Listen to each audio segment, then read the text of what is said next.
მოქალაქე ირაკლი ანთიძეს ბათუმის საქალაქო სასამართლომ 100 ლარის ოდენობის ჯარიმა დააკისრა. მოსამართლე თამარ ბეჟანიძემ იგი დამნაშავედ დაუმორჩილებლობის მუხლით ცნო. წვრილმანი ხულიგნობის მიმართულებით კი სამართალწარმოება შეწყვეტა.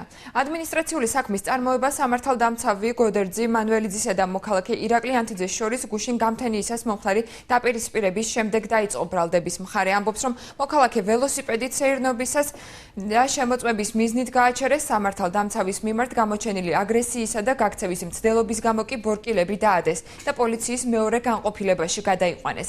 ანთიძე განმარტავს, რომ იგი ქურდობაში ეჭვმიტანილი სტატუსით დააკავეს. განყოფილებაში მისვლისას კი ფიზიკური შეურაცხყოფაც მიაყენეს, რის შედეგადაც ტვინის შერყევა მიიღო.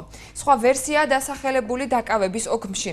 აქ აღნიშნულია, რომ მოქალაქე არ ყვევდა საზოგადოებრივ წესრიგს, რის გამოც დააკავეს. შეჩერების თანხმობა უკვე აგრესიულად გამოვიყურა ვარშავად ვაჩერებ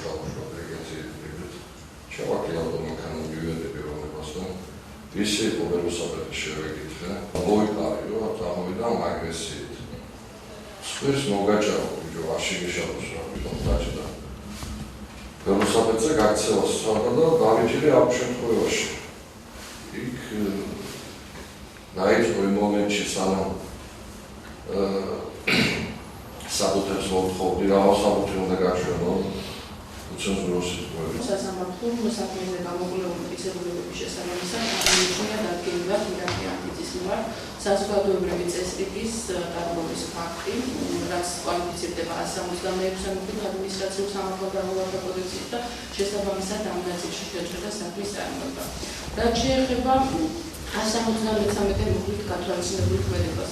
სასამართლომ კონკრეტულ შემთხვევაში ირაკლი ანთიძის მხრიდან დადგენილად მიიჩნია მხოლოდ პოლიციის წარმომადგენლისათვის სიტყვიერი შეურაცხყოფის გამოხატვის ფაქტი და სწორედ ამ კუთხით მიიჩნია პირი ადმინისტრაციულ სამართალდამცავად. სასამართლომ თქვა, რომ რადგანაც იყო გარკვეული ტიპის უცენზურო სიტყვების გამოყენება ირაკლი ანთიძის მხრიდან პოლიციელთა მიმართ ასევე პირიქით, ჩათვალა, რომ აღნიშნულ ქმედებაში იყო ბოროტი დაუმორჩილებლობა პოლიციელთა მიმართ. რა თქმა უნდა, აღნიშნულ გადაწყვეტილებას ჩემი დაცვის სრულყოფილი არ ეთანხმება და მის გასაჩივრებას სააპელაციო წესით აუცილებლად მოვახდენთ, რადგანაც იმას თუ კონკრეტული ერთ ფაქტს ადგილი არ ქონია, შეუძლებელია მეორე ეტაპი იყოს კანონიერი და პოლიციელთა მიმართ დაუმორჩილებლობას ნამდვილად ქონოდა ადგილი.